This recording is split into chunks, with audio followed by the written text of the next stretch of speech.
Ja se on 3699 OCF:llä ja Tripanterilla. Uuraisilla käytiin tuossa OCF. heinäkuun lopussa sitten velipojan kanssa. Tripanteri. Heinäkuun lopussa siinä yksi tietty OCF. viikonloppu siellä mökkiperällä perättiin asti.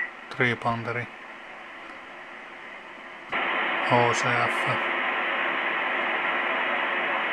Tiedänpä hyvinkin joo, eikö se mökkiperä Tripanteri. ole Uuraisten pohjoisia nurkkia? Ja ne pohjakohinat paljon pienemmät Tripanterissa, vaikka se on vaan 3 metrissä, OCF on 5 metrissä.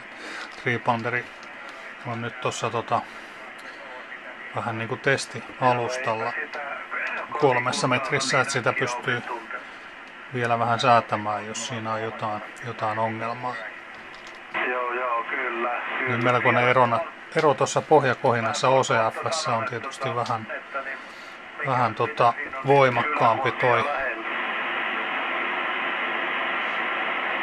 vastaanotto, mutta vastaavasti kohinat on myös kovemmat, joka taitaa olla ihan dipoli-ongelma yleensä. Joo, siellä tulee periaatteessa